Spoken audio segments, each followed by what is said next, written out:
Hello, I'm Daniel. I want to talk to you about attitude today. Specifically, I want to talk about attitudes that are helpful when we come to our meditation practice. It can be a big detriment to our practice if we come to it with the wrong state of mind. So, the attitude we bring to the practice makes a big difference. So, these are some things that are helpful to our practice. Attitudes. Number one is don't have expectations. Don't expect anything. If we have expectations, then we're going to have trouble when they aren't met. We're going to have trouble. We might even fall apart. No matter what our expectations are, sometimes they won't be met. Sometimes we're going to come and we're going to sit and have our meditation practice and it's going to feel great, and other times it's going to feel like shit the whole time. So we cannot bring expectations into this.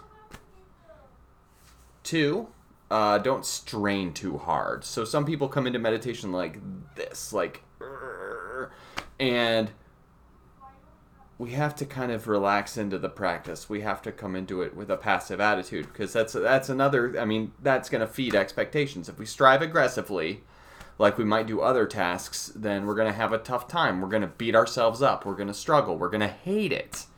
So we want to try not to do that. We want to try to come into it with a passive attitude where we just think, maybe this will be a good sit, maybe it won't. I'm not doing this to have a good experience. I'm doing this because I know that this is good for me.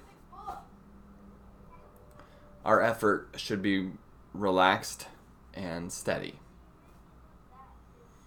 And number three, don't rush.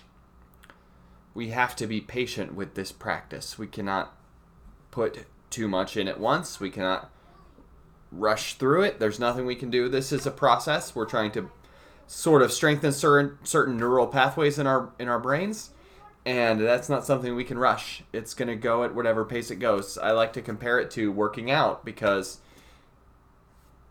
there's not shortcuts, really. So if you work out, if you're trying to build muscle, you just go to the gym and you build muscle. It's not really something that's healthy to rush at. And if you're trying to lose weight also, it's not healthy to rush at that. You want to just be slow and steady and be patient.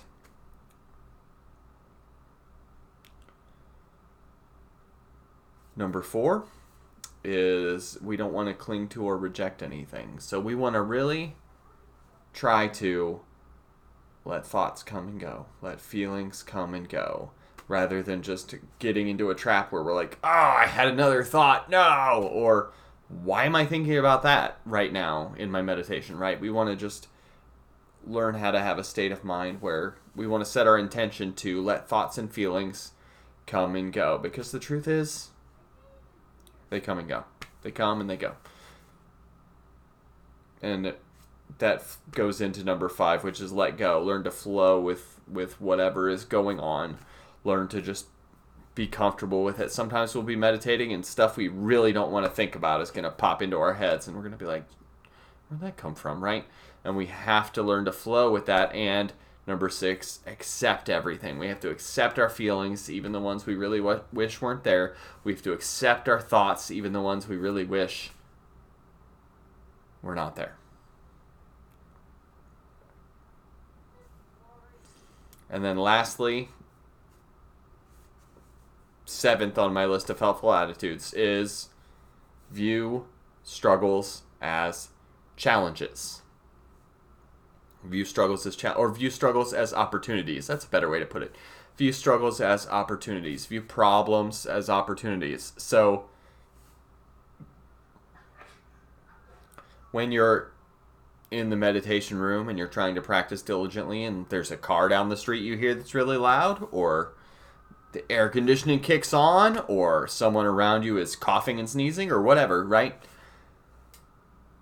These things are irritating, but they're also an opportunity to practice mindfully. We can bring our mindful awareness to a person sneezing nearby or a car driving by. We can hear those sounds and just notice, this is what's happening now. There is the sound of a car driving by. I know I found that when I teach meditation outdoors, which I do when the weather allows for it, which is not now, there's always a lot of things going. I teach it in a kind of a crowded place. If you're in Kansas City, you know the Nelson Museum lawn, and there's always a lot of stuff going on. There's always a lot of things that are and we practice with closed eyes there because we have to, because otherwise things are consistently entering your field of vision. But there's so much going on all the time, and we just, instead of just wishing, and I know a lot of people, a lot of meditators just wish for a perfectly quiet environment, and instead of that, because that's not an option there, it's not an option in a lot of places, right? A perfectly quiet environment. So instead, when we hear a frustrating sound or a sound that's annoying or bothering us, we just bring mindful attention to that and just hear that sound. Oh, I hear a sound. And then I wish I didn't hear that sound. We have to mindfully reflect, I'm wishing for something to be different, right? So these are opportunities. These are just other things to be mindful of and be aware of. So it's still part of our training. And even when it's not like I'm mentioning these external things, but even when this meditation is irritating the crap out of me, that's something we can investigate mindfully as well. I'm irritated with what's happening. I can just note that, and that can be it can be grist for the mill as well. It can be a thing we're bringing attention to mindfully and paying attention to as well. Anything in our experience can be. So if we can view these things as opportunities, then that will be helpful to us. So that's it. Those are things that are helpful attitudes to bring to our meditation practice. So thank you for taking the time to listen to me, and have a good day.